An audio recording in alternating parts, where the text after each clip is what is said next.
butuh sama Allah. Karena kalau kita butuh, pasti kita akan nunggu-nunggu nih. Kalau kita ngerasa butuh sama Allah, pasti kita akan lebih ringan untuk datang kepada Allah. Cuman kenapa kita selalu ngerasa butuhnya pas lagi ada masalah? Bukankah hidup kita itu sebetulnya dalam banyak masalah? Dan masalah itu sebagian besarnya kita belum sadari karena belum terjadi mungkin. Kita selalu butuh Allah Subhanahu wa taala, dan kadang Allah, bahkan bukan kadang, sering Allah itu menolong kita, menyelamatkan kita dari banyak masalah tanpa kita sadari, sehingga kita pikir nggak ada masalah. Padahal masalah itu datang kepada kita, Allah Allah bentengi kita dengan sholat kita yang sebelumnya. Sehingga pas masalah datang, akhirnya dia mental lagi. Datang lagi masalah, hilang lagi, datang lagi. Itu lebih sering daripada masalah yang udah datang kepada kita, kemudian Allah angkat setelah kita ngerasain. Malah lebih sering kita belum sempat merasakan masalah, udah Allah angkat masalahnya. Cuman kita nggak sadar. Makanya Allah mengatakan, Yas'aluhu man fis samawati wal ard. Kulla yaumin huwa fi sya'n. Setiap hari Allah sibuk mengangkat masalah dari hambanya. Ada yang diangkat masalah setelah hamba itu merasakannya sehari, 2 hari, setahun, 2 tahun. Ada yang diangkat masalah itu sebelum hamba itu merasakan masalah ini. Jadi sering justru Allah itu sebetulnya menghindarkan kita dari masalah, menghindarkan kita dari kecelakaan, menghindarkan kita dari musibah, menghindarkan kita dari kerugian, menghindarkan kita dari sakit, penyakit. Sering menghindarkan kita dari banyak hal. Cuman Allah gak pernah ngomong gini, hei hambaku, ini udah ya, satu masalah aku hindarin nih. Kamu bersyukur gak sih? Ya bersyukur Allah, alhamdulillah gitu. Terus ini hambaku, kalau Allah mau ngomong kayak gitu, kayaknya kita gak sempat ngapa-ngapain. Kenapa? Sehari mungkin 1000 kali Allah akan ngomong kayak gitu kepada kita. Dihindarkan. Baik masalah yang menimpa kita secara personal ataupun masalah yang menimpa kita secara kolosal. Baca deh sains tentang astronomi. Dalam semalam itu berapa asteroid atau komet atau bintang jatuh ke bumi yang terhindar oleh kebesaran Allah Subhanahu wa taala. Bayangin ukuran mobil aja. Walaupun ukurannya gede terus pas sampai bumi karena terkikis oleh gravitasi jadi seukuran mobil kena rumah kita, kan lumayan tuh. Bayangin, kalau Allah tidak menghindarkan. Makanya Allah mengatakan di dalam Al-Quran, bagaimana kami menjaga kalian dari langit dan dari bumi. Di dalam surat Al-Muluk. Apakah kalian merasa aman? Padahal Allah Subhanahu Wa Taala lah yang menjaga kalian di langit dan di bumi. Terus siapa yang memberi kalian minuman, memberi kalian udara dan segala macam. Allah tuh banyak ngasih kebaikan buat kita. Yang harusnya kemarin kita ketularan dengan penyakit seseorang, tapi Allah hindarkan kita nggak ketularan, yang ketularan teman kita. Akhirnya kita jadi menjenguk dia, bukan dia yang menjenguk kita. Kok bisa? Kita nggak sadar aja. Bukankah kita sering harusnya dijenguk oleh teman kita, malah kita yang menjenguk dia kan ya? Sama kayak saya sama teman pergi misalnya lagi ke Batu Karas. Ternyata kita sama-sama digigit nyamuk di sana mah. Nyamuk DBD. Pas udah digigit nyamuk pulang, baru di jalan dia udah sakit. Akhirnya pas sampai di Bandung saya ngejenguk dia. Walaupun seminggu kemudian dia jenguk saya sih. Tapi setidaknya harusnya mungkin bukan saya doang, saya, dia dan beberapa teman yang lain rata-rata pernah kegigit nyamuk lah karena di sana banyak nyamuk. Cuma kenapa kita berdua doang yang sakit walaupun dia duluan kemudian saya. Bayangin kalau yang lain juga kena. Yang lain yang nggak kena DB itu mungkin ngerasa saya mah nggak kena sakit. Padahal mungkin dia pantas juga untuk dirawat di rumah sakit, tapi Allah menghindarkan musibah itu dari dia. Dia aja yang nggak sadar. Dan itu sering terjadi dalam hidup kita. Maka kita harus selalu ngerasa butuh 24 jam dalam sehari, setiap detik kita butuh kepada Allah. Sehingga setiap kali Allah panggil, udah saya emang butuh sama Allah, udah datang ke Allah. Apalagi memang nyata-nyatanya secara zahir, emang kita punya banyak masalah. Wajah-wajah kita kan wajah-wajah bermasalah nih. Banyak masalah gitu. Ketika kita lagi ngerasa sangat banyak masalah, maka sholat itu harusnya benar-benar jadi break kita dari masalah-masalah kita. Nggak nyaman hatinya, perasaannya, lagi tadi mungkin baru rame dengan pasangan, baru dimarahin sama orang tua, baru ada masalah sama teman, baru ngalamin sesuatu yang nggak nyaman. Hayalah sholat, udah datang aja ke Allah karena ngerasa butuh. Karena kita yakin begitu kita datang kepada Allah, kita libatkan Allah, Allah akan ikut menolong kita dalam masalah kita. Itu pasti. Tapi kalau kita nggak pernah ngelibatin Allah, nggak usah nuntut Allah. Allah akan bilang, emangnya kamu ngelibatin saya? Bukankah kamu nggak pernah datang ketika saya panggil? Atau datangnya males-malesan, sekedar menunaikan kewajiban doang, dan itu juga belum tentu sah? Coba datang sebagai orang yang butuh kepada Allah, pasti kita akan ngerasa lebih nyaman. lebih semangat untuk sholat.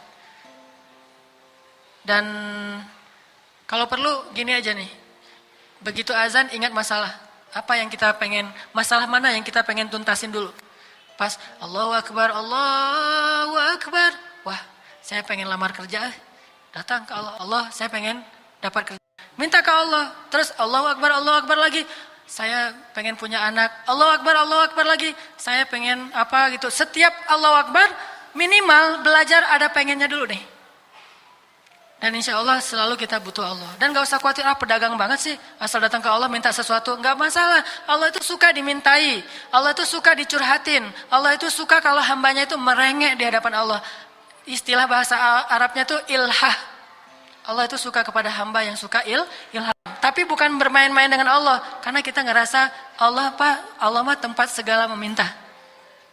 Semuanya ada di sisi Allah. Kebaikan itu ada semuanya di sisi Allah.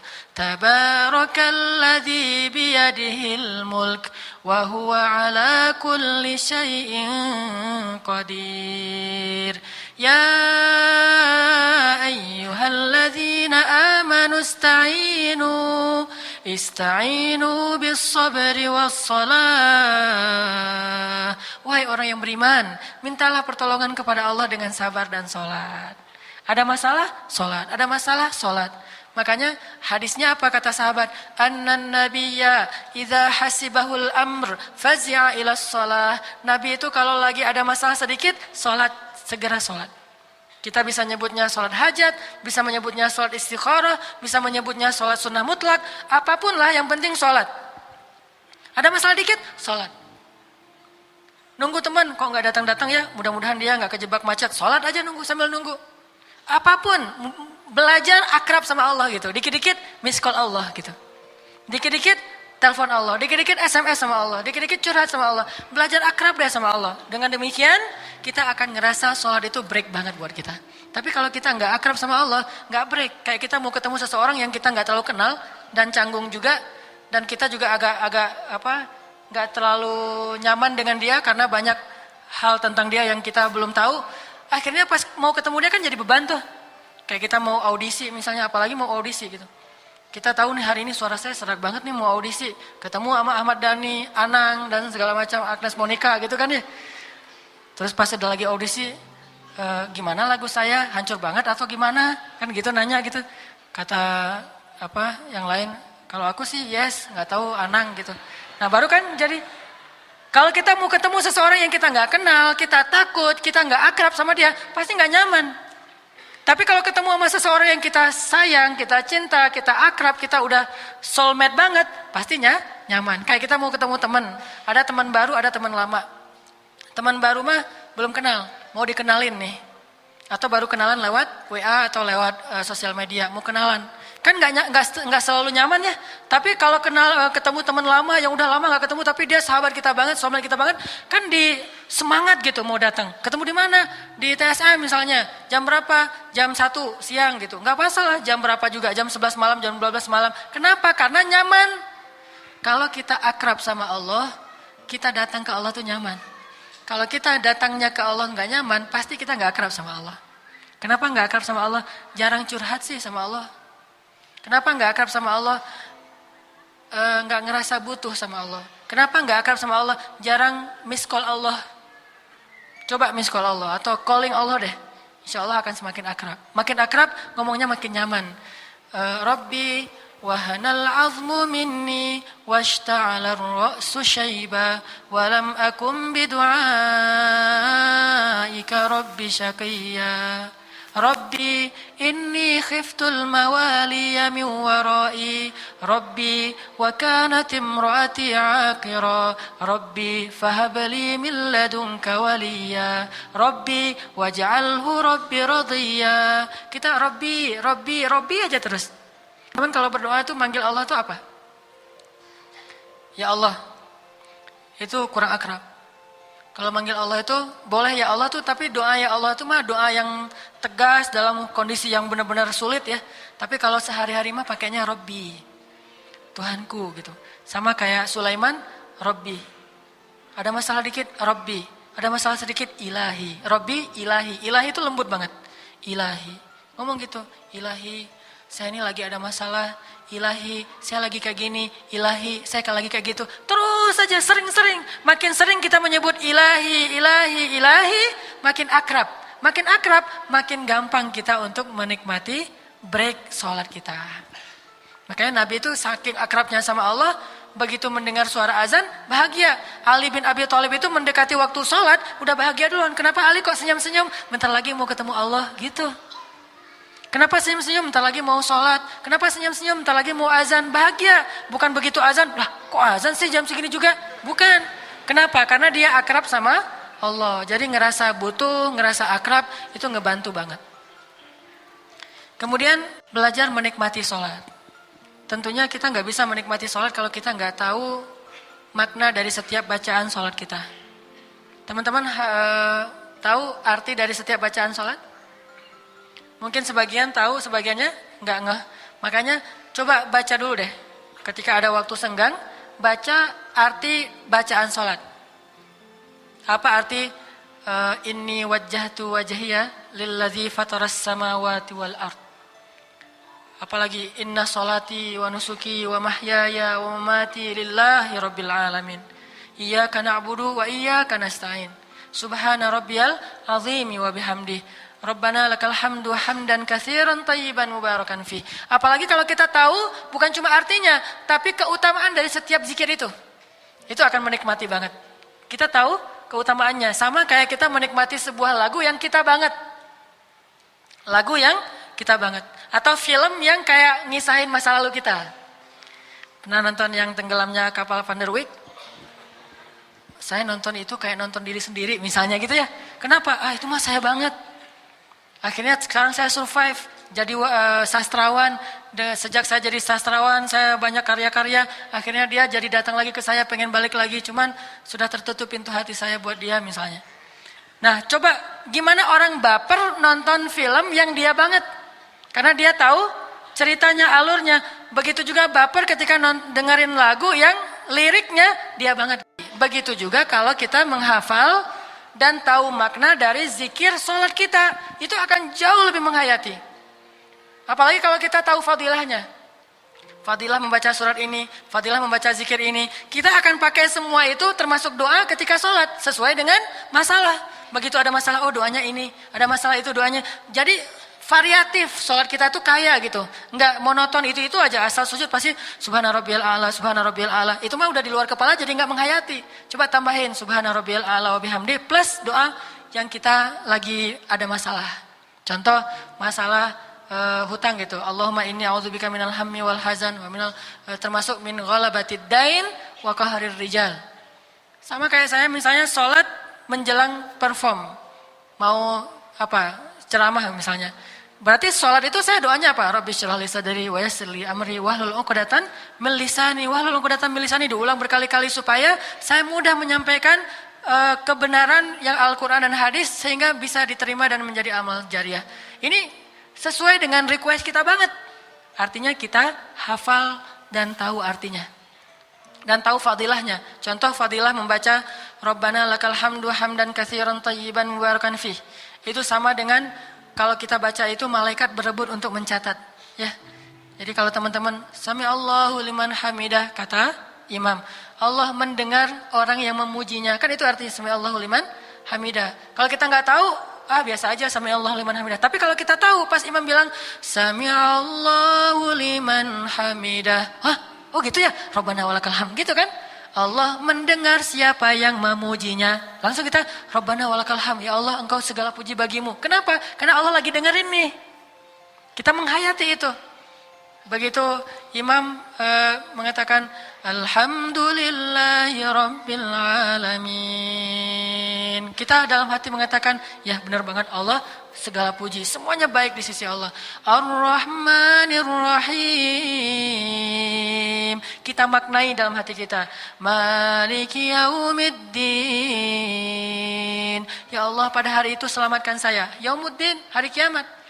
Iyyaka na'budu wa iyyaka nasta'in. Kita bilang dalam hati kita, emang siapa lagi selain Engkau ya Allah? Kan di situ mengatakan hanya kepadamu kami menyembah, hanya kepadamu kami memohon pertolongan. Terus kita membatin, siapa lagi selain Engkau ya Allah? Engkaulah satu-satunya. Kalau kita sibuk kayak gitu, sholat kita tuh akan nikmat banget. Sholat kita tuh akan dihayati banget. Sehingga karena kita menikmati sholat, kita jadi larut.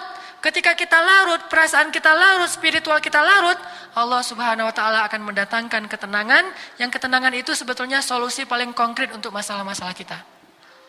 Nih, ada contoh dari generasi tabi'in. Namanya Urwah bin Zubair. Tahu Urwah bin Zubair? Anak siapa? Anak Pak Zubair. Urwah bin Zubair. Cucunya siapa? Cucunya Abu Bakar As-Siddiq. Generasi kedua namanya generasi tabi'in. Nah, Urwah bin Zubair di usianya yang sekitar 60-an tahun pernah diuji oleh Allah dengan sakit, kalau di zaman sekarang mungkin mirip dengan kanker, tapi di kakinya atau tumor gitu ya di kaki. Sehingga para tabib yang diundang ke istana raja, waktu itu dia lagi diundang ke istana raja di Damaskus, sampai di sana ketahuan dia sakit, akhirnya dirawat di sana di Damaskus, nggak pulang ke Madinah. Raja ngundang tabib-tabib ahli dari semua negeri termasuk dari Cina gitu. Kalau sekarang mungkin dokter spesialis. Undang nih dokter-dokter. Pas diundang di istana raja, para dokter ini, tim dokter menyimpulkan kakinya Urwah harus diamputasi. Kenapa? Karena tumornya itu udah tumor ganas. Kalau nggak diamputasi, nanti virusnya, bakterinya akan menjalar ke seluruh tubuh. Akhirnya mereka bilang ke Urwah, ya Urwah, kakimu itu sudah parah dan harus diamputasi. Bagaimana pendapatmu? Kata Urwah, lakukanlah apa yang menurut kalian baik. Saya berlindung kepada Allah SWT. Udah, akhirnya siap nih, tim dokter udah siap mau amputasi Urwah. Dibaringkanlah Urwah di atas tempat tidur. Lalu mereka bawa satu botol minuman khamar. Kata tabib, ya Urwah minum ini. Apa ini? Kata Urwah, ini khamar. Ma'azallah, kata Urwah, demi Allah saya tidak akan minum khamar. Kata dokter-dokter, ini minum ini supaya kamu teler sehingga gak merasakan sakit ketika dipotong kakimu. Kata dia, demi Allah saya tidak mau sembuh dengan cara yang Allah tidak ridhoi. Lagi pula kalau pikiran saya hilang, bagaimana saya akan mengingat Allah? Kata Urwah. Ya udah, kalau kamu nggak mau dengan barang yang haram, ini ganti aja bius. Tadi ditawarin pertama kamar nggak mau, sekarang bius. Kami kasih kamu bius, dia kayak apa? Diusap di wajahnya, di hidungnya, kemudian dia nanti pingsan. Ini apa ini bius? Kalau kamu pakai ini, kamu akan pingsan, nggak sadarkan diri, sehingga kamu nggak ngerasain sakit. Ketika diamputasi, apa kata Urwah? Demi Allah, sakit itu adalah kifarat dosa, dan saya tidak mau kehilangan kifarat dosa dengan cara tidak merasakan sakit ketika dipotong kaki saya. Saya akan belajar bersabar sehingga rasa sakit itu akan mengkifarat dosa-dosa saya. Kalau kita bilangnya, kifarat dosa kan banyak, bisa istighfar, bisa taubat, bisa ngapain harus gitu-gitu amat kan ya? Enggak, orang-orang soleh enggak akan memilih untuk mendapatkan kebaikan apapun, karena saking tamaknya kepada kebaikan dia ambil apapun kesempatannya. Saya mau ngerasain sakit supaya mengkifarat dosa, kata dia. Terus gimana ini? Enggak mau pakai bius? Enggak mau minum khamar, apalagi? Ya udah, panggil orang-orang, laki-laki banyak dipanggil masuk ke ruang itu. Kata Urwah, ngapain itu laki-laki pada masuk ke sini? Untuk memegang kamu supaya kamu tidak meronta-ronta ketika dipotong kakimu. Demi Allah saya tidak butuh mereka. Udah suruh keluar aja. Terus gimana? Saya akan sholat aja. Mudah-mudahan dengan sholat saya akan kuat. Bayangin, sholat itulah biusnya. Begitu mau dipotong, udah disiapin pisau untuk kulit, pisau untuk daging, dan gergaji untuk tulang. Gergaji loh. Dan gergajinya itu bukan gergaji kedokteran yang canggih sekarang. Gergaji besi itu tuh. Ditaruh di sebelah Urwah. Urwah ngeliatin, oh ini alat-alatnya. Wah, ini sholatnya harus panjang, ini mah 1 juz. Soalnya alatnya manual semua kan, jadi lama. Jadi sholatnya harus 1 juz. Allah, begitu saya udah sholat nanti kalian potong, kata Urwah. Ya, Allahu Akbar, sholat. Dalam satu riwayat disebut dia sholat, dalam satu riwayat disebut dia berzikir. Allahu alam. Dia sholat nih. Begitu mulai sholat, dokternya yang takut, dokternya yang khawatir nih, gimana nih? Belum pernah. Yang ngilu itu justru dokternya. Bukan pasiennya gitu. Mulai diiris dikit-dikit. Pas pertama diiris, Urwah nahan gitu sakitnya. Kerasa sakitnya, cuma dia lebih sibuk dengan mengingat Allah daripada ngerasain sakit, bukannya nggak berasa. Karena kalau nggak berasa, saya agak kurang percaya ya. Tapi berasa, buktinya nanti Urwah pingsan. Cuman dia bisa nahan rasa sakit itu gara-gara sholat. Wasta'inu bis sabri was sholat. Akhirnya diiris kulitnya. Udah diiris kulitnya, mulai dagingnya. Kayak kita Idul Kurban gitu. Wah, irisnya ini mah setengah kilo atau sekilo. Di dagingnya. Yang paling berat itu begitu sampai di tulangnya. Mulai diambil gergaji. Sat, bunyi loh. Sampai orang di luar yang meriwayatkan kisah ini mengatakan kami ngilu mendengar suara gergaji itu memotong tulangnya Urwah bin Zubair. Bunyi itu. Dia langsung terus dengan sholatnya. Begitu udah selesai, baru Urwah selesai sholat. Assalamualaikum warahmatullahi wabarakatuh. Dan kakinya udah terputus. Dan keringat dinginnya, air matanya. Lalu yang terakhir apa? Kakinya untuk menghentikan pendarahan akan dibenamkan di dalam minyak yang mendidih. Udah ada minyak mendidih di situ. Ya Urwah, ini tahapan terakhir. Apa? Minyak mendidih. Wah ya kalau gitu saya mau mengingat Allah lagi aja. Bukan sholat tapi zikir sekarang. La ilaha illallah, la ilaha illallah. Ditaruhlah minyak di bawah kakinya Urwah. Kakinya dibenamkan. Begitu dibenamkan dia mengatakan la ilaha illallah. Pingsan. Saking sakitnya Urwah bin Zubair. Pingsan dari pagi sampai sore dia baru bangun dari pingsannya. Dan kemudian ketika dia bangkit dia tanya di mana kaki saya yang satunya. Dia ambil, dia lihat kakinya, dia katakan demi Allah. Belum pernah saya pakai kaki ini untuk bermaksiat kepada Allah. Demi Allah, belum pernah saya melangkahkan kaki ini ke tempat-tempat yang berdosa. Demi Allah, kaki ini adalah kaki itu yang melangkahkan tubuh saya ke majelis ilmu, ke rumah Allah, sholat berjamaah. Tetapi qadarullah, dia akan mendahului saya menghadap Allah dan insya Allah saya akan menyusul. Kata Urwah bin Zubair, innas sholat itulah yang menguatkan mereka. Qad aflahal mu'minun. Beruntung orang yang mukmin. Siapa? Alladzina hum fi salatihim khashi'un. Urwah bin Zubair menikmati salatnya. Saking nikmatnya salat sampai dia bisa menahan sakitnya di gergaji tulangnya dalam proses amputasi. Tidak lama kemudian untuk menguatkan kesabaran Urwah, datang seorang laki-laki mengadu kepada Urwah. Dia curhat juga masalah dia. Dia bilang, ya Urwah, sebetulnya masalah kamu itu sepele dibandingkan masalah saya. Apa masalahmu wahai laki-laki?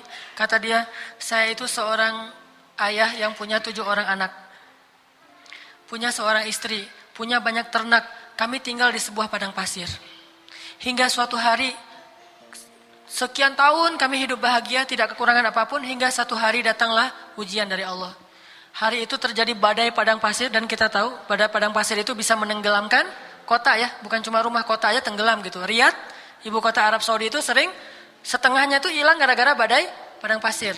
Nah, terjadi badai padang pasir sampai akhirnya dalam badai itu saya kehilangan istri saya kehilangan 6 orang anak saya kehilangan rumah saya, dan saya kehilangan seluruh ternak-ternak saya kecuali tinggal 1 onta saja. Jadi yang masih selamat cuma 1 anak yang paling kecil masih bayi sama 1 ekor onta. Rumahnya habis, istrinya hilang nggak tahu di mana, anak-anaknya juga hilang. Dia cari-cari nggak tahu, udah tertimbun dengan pasir dan meninggal dunia dalam 1 hari. Kehilangan 6 orang anak dan 1 orang istrinya. Pas sudah sore akhirnya saya bawa bayi saya naik di atas onta, saya pergi dari negeri itu karena saya tidak sanggup lagi tinggal di sana. Pergi, sore harinya dia pergi. Ketika sampai malam hari anak saya menangis karena pengen susu, pengen makan. Akhirnya saya ambil susu onta, saya minumkan kepada bayi saya. Begitu saya lagi meminumkan susu kepada bayi saya, onta saya pergi, kata dia. Onta saya lari. Akhirnya karena unta itu adalah kendaraan satu-satunya yang kami miliki, saya kejar unta itu, saya tinggalkan anak saya di bawah pohon, saya kejar unta itu, malam hari itu. Di malam ketika habis kejadian musibah, kehilangan istri dan anak-anaknya. Saya kejar unta itu, begitu saya kejar unta, tiba-tiba saya mendengar suara bayi saya menangis kencang, saya lihat ke arah bayi saya, ternyata serigala sudah menerkam kepala bayi saya di depan matanya. Saya kejar serigala itu, dia bawa lari. Bayangin bayi kita, anak laki-laki kita yang paling kecil, satu-satunya yang tersisa, dibawa lari serigala di depan mata kita tuh gimana? Adrenalin kita tuh. Gak usah gitu, ngeliat YouTube yang orang dimakan serigala when animals attack itu kan ya. Kan banyak tuh kasus-kasus termasuk di India yang harimau makan orang gitu kan. Itu aja ngelihatnya, wah jadi panas tubuh kita gara-gara adrenalin kita dipacu kan. Gimana kalau anak sendiri? Dengan rasa sedih yang belum hilang dari tadi siang. Anaknya dibawa oleh serigala, dibawa lari, dikejar. Gak ketemu, pas ketemu ternyata udah dicabik-cabik, udah meninggal dunia dan serigalanya pergi. Sedih lagi dia. Setiap kali dia sedih dia bilang apa? Inna lillah wa inna ilaihi raji'un.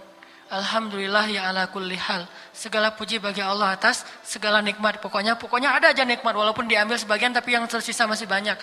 Dia kehilangan istrinya, innalillahi wa inna ilaihi raji'un. Kehilangan anak-anaknya juga kayak gitu. Kehilangan onta-ontanya juga gitu. Yang terakhir kehilangan bayinya. Malam itu dia terkatung-katung di tengah padang pasir, dia cari-cari ontanya, ketemu nih ternyata lagi nyari-nyari, ketemu ontanya lagi berdiri di suatu tempat, dia dekati unta itu, begitu dia dekati untanya, dia ditendang oleh unta itu di wajahnya sehingga matanya buta dua-duanya. Di malam yang sama, buta matanya, untanya pergi, akhirnya dia berjalan seorang diri, ketemu dengan seorang musafir, dibawalah ke Damaskus, dan dia ceritakan, dalam satu hari saya kehilangan semua yang saya cintai dalam hidup saya. Istri saya, anak saya, bayi saya, harta saya, rumah saya, unta-unta saya, bahkan kedua mata saya hilang. Dalam satu hari, itu beruntun selama 12 jam berturut-turut. Tapi tahukah apa yang saya ucapkan? Alhamdulillah. Maka mendengar cerita ini dari seorang laki-laki, Urwah bin Zubair menangis dan merasa malu pada Allah. Ya Allah, maafkan saya terlalu cengeng, terlalu manja untuk menangis dan tidak bersyukur, padahal nikmat yang Engkau berikan kepada saya jauh lebih besar daripada musibah yang baru saja Engkau timpakan. Ini artinya, ya ayyuhalladzina amanu ista'inu bis sabri was shalah. Minta pertolongan Allah dengan sabar dan sholat. Insya Allah kalau kita menikmati sholat kita, ada hajat yang kita pengen adukan kepada pemilik alam semesta, sholat kita akan jadi break. Ada hajat. Tapi kalau kita nggak ngerasa butuh apapun, nggak punya hajat kepada Allah, kita nggak akan ngerasa sholat kita itu cuma beban. Ngapain sih manggil-manggil sholat, orang lagi sibuk juga. Tapi kalau kita ngerasa emang kita butuh Allah, gimana pun kita sibuk, Allah lebih kita butuhkan daripada urusan duniawi. Jadi mudah-mudahan dengan demikian kita belajar menjadikan sholat sebagai break dalam hidup kita. Bahagia ketika waktu sholat tiba, sebagaimana kita bahagia ketika waktu istirahat atau waktu entertain kita tiba dalam hidup kita. Jadi sholat itu mudah-mudahan semangatnya semangat entertain, tapi dilakukannya secara serius, khusyuk dan ibadah. Walaupun semangatnya semangat entertain.